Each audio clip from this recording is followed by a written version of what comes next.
afternoon, everyone, and welcome to Stock Market Today. It is Thursday, February 17th, 2022, and I'm Justin Nielsen, joined by Ed Carson today while Ali Coram is on vacation. And on today's show, well, it wasn't a great market to look at. We'll take a look at some of the stocks that were holding up and possibly a short opportunity. We'll take a look at Apple and commercial metals, and finally CrowdStrike in the security software space. So Ed, let's start out with the markets. I mean, we had a really ugly day. It looks like the S&P 500 fell 2.1%, the NASDAQ Composite 2.9%, Dow Jones Industrials down 1.8%, Russell 2000 down 2.5%. There was no place to hide, basically. What was your take? That was basically it. And that's the way the market has been. It's been a minefield where even if you think everything's fine, it'll just blow up in your face.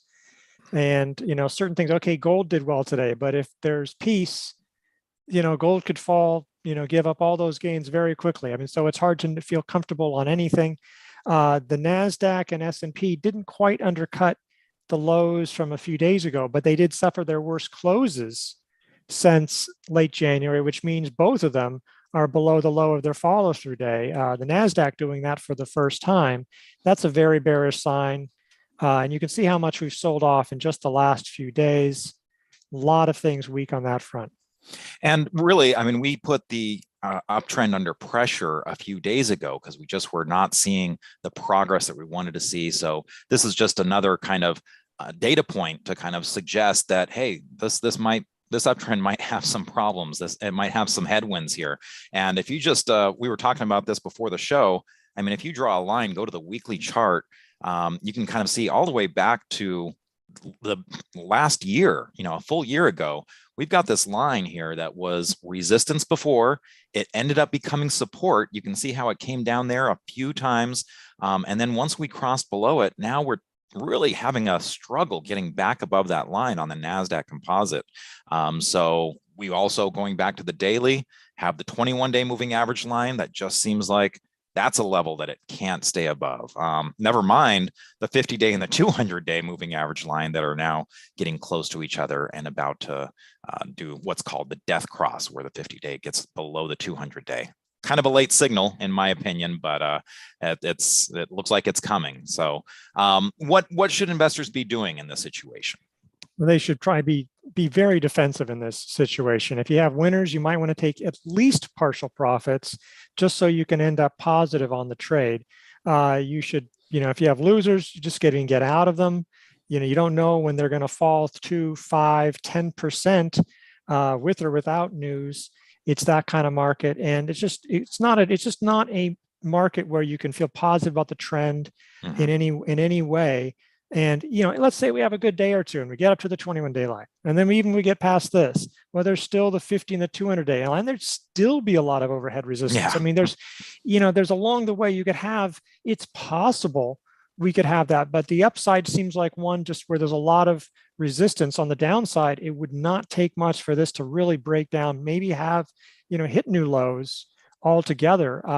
So it just have to be, instead of fear of missing out, there should almost be a fear of joining in in this kind of thing, which is not going to get to a nice acronym, but you should be more, probably more worried about being part of this rally than being out of it.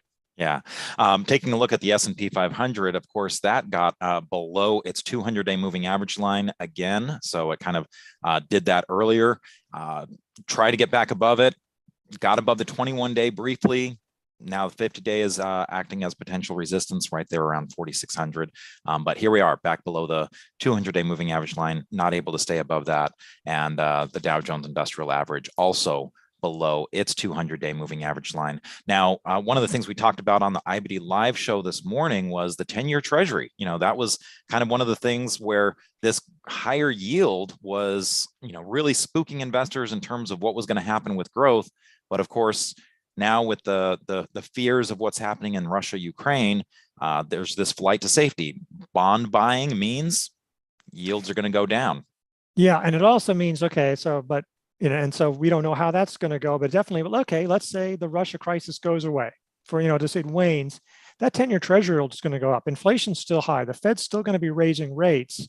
So it's not like that's the only thing holding back the market. The market Mhm. was already struggling before the Russia-Ukraine crisis really started to become front and center. So there are a number of headwinds out there, and the market, I mean, this might at least be a little easier to price in. I mean, inflation, but it's still something we haven't dealt with in like 30, 40 years. So there's a Right. lot of uncertainty with war, with inflation. It's just, and the market doesn't know what to do. And what it has been doing is generally heading down. Mm-hmm.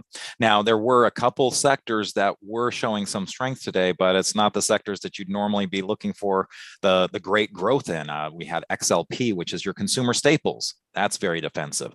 XLU closed basically flat. The utilities, well, that's not usually where we're searching for great ideas. XLE, arguably held in there pretty well. We had a number of oil stocks and energy stocks that were looking decent today, not giving up too much ground.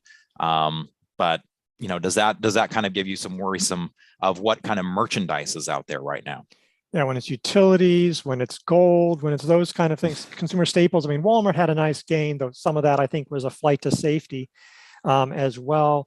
Yeah, and even the energy stocks, the best ones look like this. They're extended quite a bit, and then some others are holding up relatively well to the market, but they're laggards relative to their sector. So it's like, well, why they haven't really, why aren't they moving? So even there, it's like, well, what do you buy? There's not much to buy, and then if you buy it, there's a good chance it fails, whether it's a breakout, right. an early entry, or some aggressive bounce off the bottom. I mean, yes, you'll always find one that works, but most do not, or most do not for very long. So it's just not, things aren't working. Mm-hmm. So that doesn't mean that you should just go ahead and take your vacation and stop looking at the market, because we don't know how quickly it could turn. So one of the things we like to do is we like to kind of keep an eye on what's holding up good. And one of the things we take a look at is relative strength line holding up. Apple Inc. is one where, look, the big cap heavyweights were looking like they were in potentially going to get in some trouble, but Apple really never got hit as hard as the indexes, and now it looks like we're facing a cup with handle pattern here. Yeah, and so that's the relative strength line pretty much stayed at highs the whole time. Yeah, it's sold off. Look, if this were in a normal market, you go, oh, that wasn't very nice action, but it's holding pretty close to the 50-day line. It never got to its 200-day line. Heck, if you bought it at the breakout, I mean, this would have been hard to hold, but technically it didn't even, it didn't undercut that. It's just holding up better than almost anything else. The PE ratio isn't that bad. Obviously, I assume that there's probably some of it's a flight to safety. And the kind of thing is like, you can't go wrong buying Apple, can you? I mean, at least that's what fund managers can say.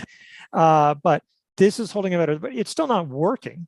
I mean, in a sense, it's like, it's not something that, hey, if you buy this, it's going up, but it's not failing. It's holding up. This is the kind of thing you want to see, which stocks are holding up.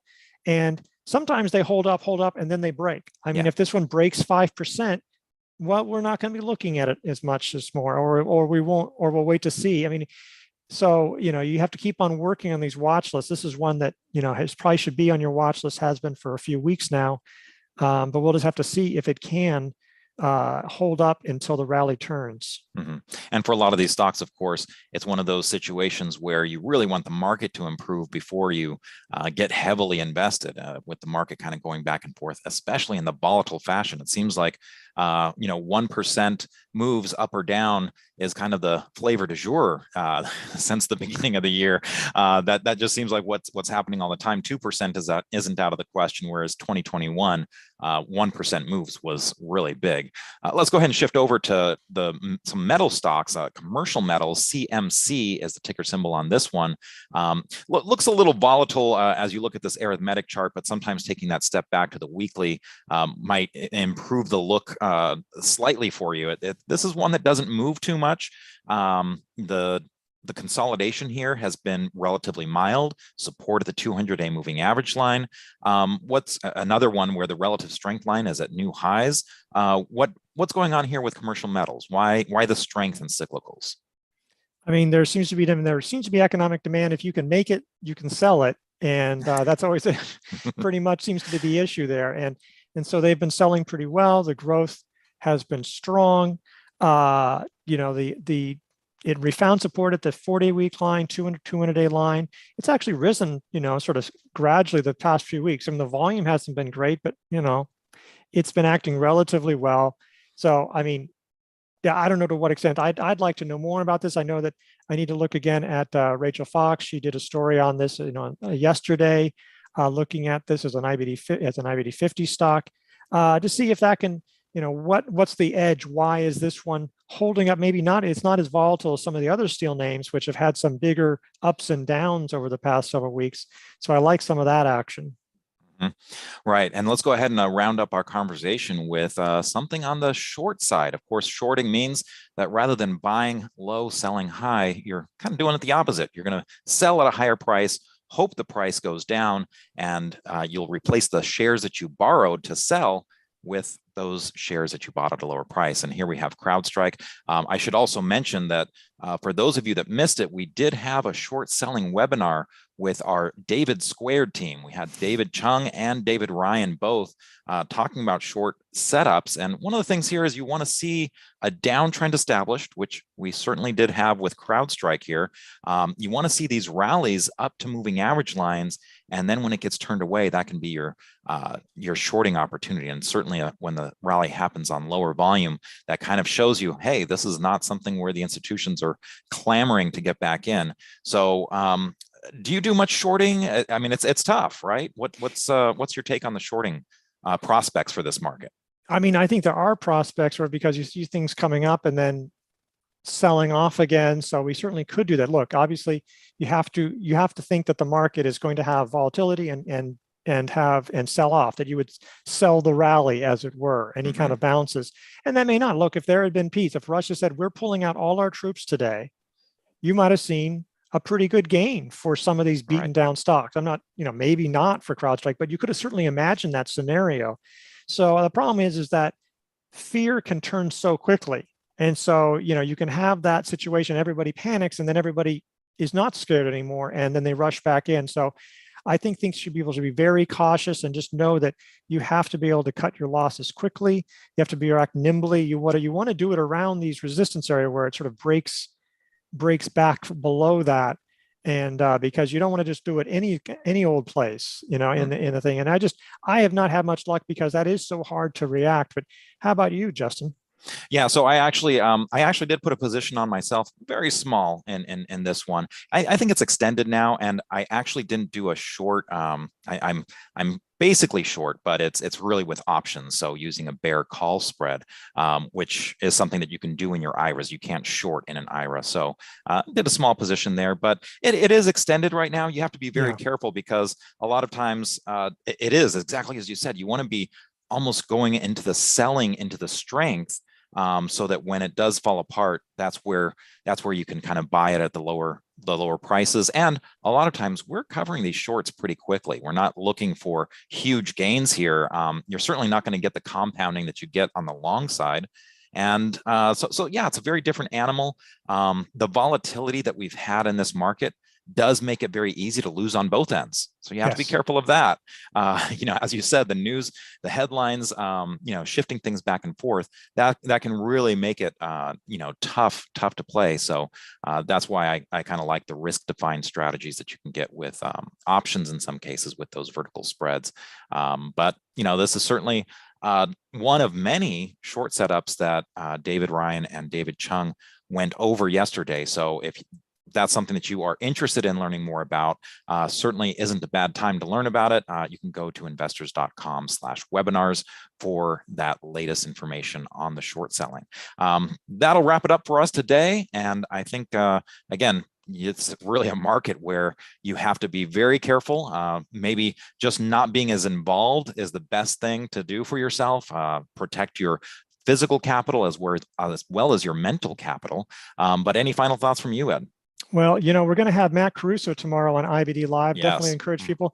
Feels a little bit more like Robinson Crusoe kind of out there. It's like you're just sort of trying to collect your coconuts and, on the island, in this kind of market. But I'm really looking forward to him. He's Crusoe Insights. I'm looking forward to his insights as we try to navigate this treacherous market, or just stay off to the sidelines as these tough waters come through. Absolutely. Matt shows a lot of discipline, and I think he just has a really clear and concise way of explaining a lot of concepts. So we're really looking forward to welcoming him back on the show tomorrow on IBD Live. That's going to start about 10 minutes before the market open. That's 6:20 Pacific time, 9:20 Eastern time. So we hope to see you there. And we will also join you again tomorrow after the close on Stock Market Today video. So thanks for watching. Take care.